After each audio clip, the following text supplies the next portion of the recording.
On this episode of Redlit, repeatedly blocking my car in private parking? Good luck finding and getting your car out. My revenge story almost killed a man. Repeatedly blocking my car in private parking? Good luck finding and getting your car out. Not sure if this is petty or pro, but it was certainly creative and extremely funny at the time, so I'll try here. I live in an apartment building which has end-to-end parking for 2 spaces per apartment, and access to the parking levels 1 to 5 are done via a locked automatic roller door which people can only get through if they have a remote for it, or sneak through behind someone else. I only have a single car, and sometimes I let my friends park in the space in front of my car if they give me notice. So I generally park at the back of the double space. Plus it's easier for my neighbors who have 2 cars. Earlier this year, a random car began parking in front of mine on Friday afternoons, meaning I couldn't go out with my car on Friday nights. Annoying, but not the biggest issue when you live super close to the city. This continued nearly every week over about 5 weeks when I didn't park my car at the front of the bay, which I began doing, but times I planned to leave the space free for friends coming over or whatever. The car appeared again. I made repeated attempts to stop this behavior by leaving notes, which escalated into leaving printouts of a photo of the car with the license plate clearly visible and an explanation that if it happened again I'd press charges and/or have the vehicle towed. Well, it happened again, and this time it was still there Saturday afternoon when I had been planning on going away with a group of my mates. My guess is, someone went out on Friday, got drunk, and decided to pick up the car later, not concerning themselves with the inconvenience it caused anyone else. It clearly hadn't moved, as my aggressive note telling them to fuck off was still there sitting limply under their wiper blades. I figured enough was enough. It was time to have the vehicle towed. So I called building management and eventually calling a towing company, who refused to help because the space was on the 3rd floor, and they can't get any trucks up to that level because of the height and space restrictions. Ordinarily most people would be pretty much screwed at this point, and I will admit I briefly considered sitting on the hood of the car until the jackass came to pick it up while sending my mates on their way without me. But they would have had to work out a new arrangement for transport as one car wouldn't have cut it.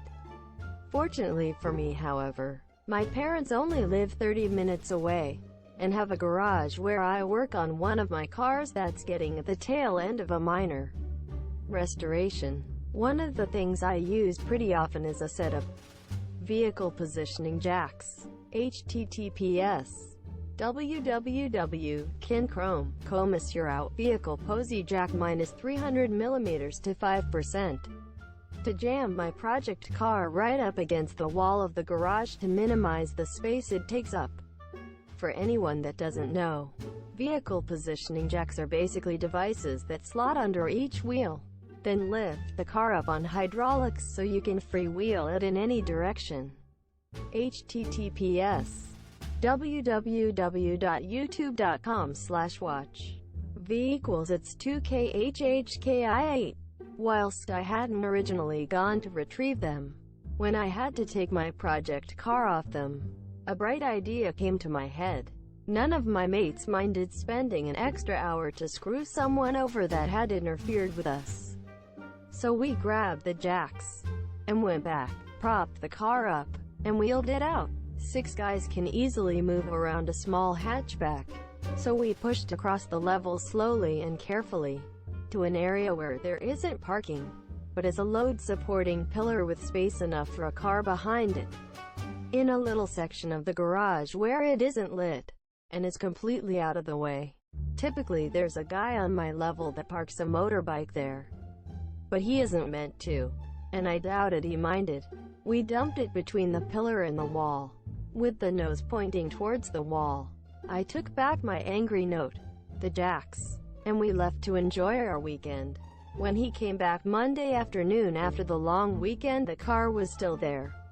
which was no real surprise considering there was only about a foot of space for movement between the pillar and car, and another foot or so between the car and the wall. From the fact the front wheels had changed, we're guessing they did try to get it out.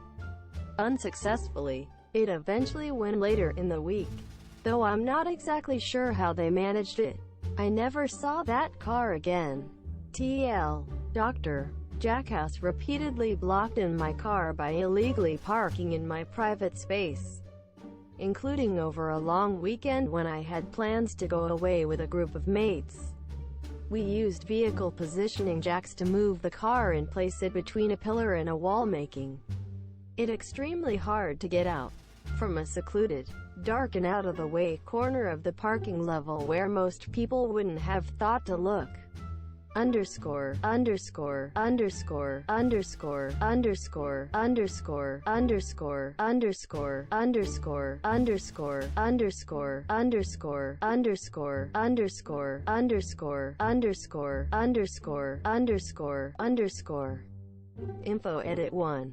As requested. My shitty MS Paint graphic. Made in GIMP. Because way to break the mold. To explain the positioning. Now with animations. https i.imager.com/x7s2b2t.give.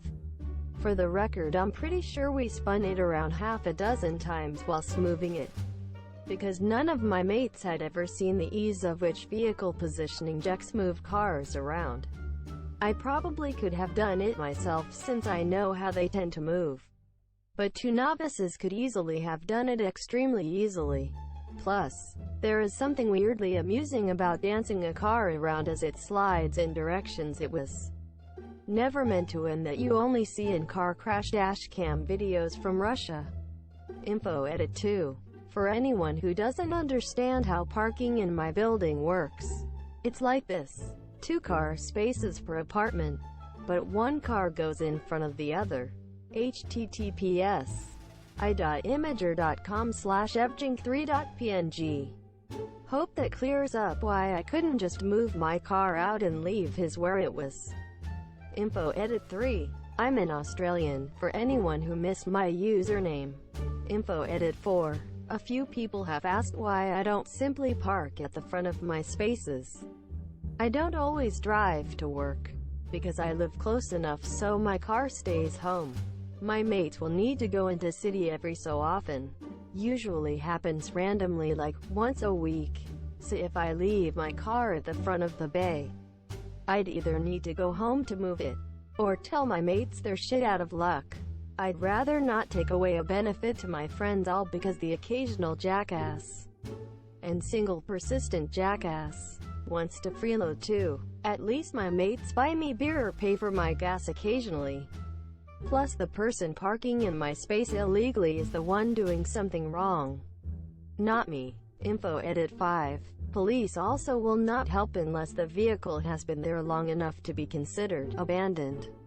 However, cite that I'm within my right to have the vehicle moved or towed, which, as I've pointed out, won't happen because of the difficulty unless I pay a ridiculous removal fee which is greater than the impound charge. Underscore, underscore, underscore, underscore, underscore, underscore, underscore, underscore, underscore, underscore, underscore, underscore, underscore, underscore, underscore, underscore, underscore, underscore, underscore. Final misc. My revenge story almost killed a man.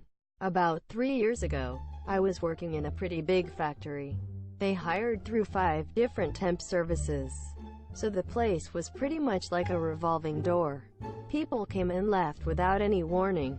Sometimes it was hard just to find a familiar face. So when someone started stealing my lunches, everyone became a suspect. After falling victim to the lunchbox bandit for a week straight.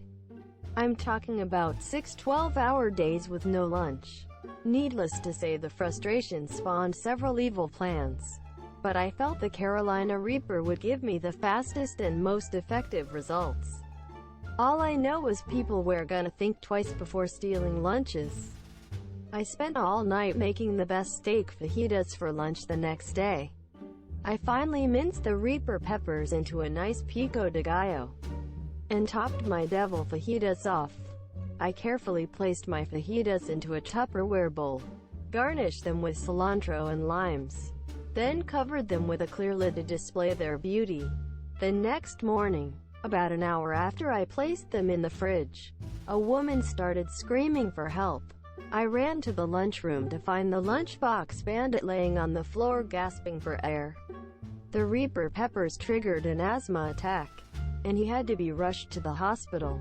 He never said anything, and neither did I until now.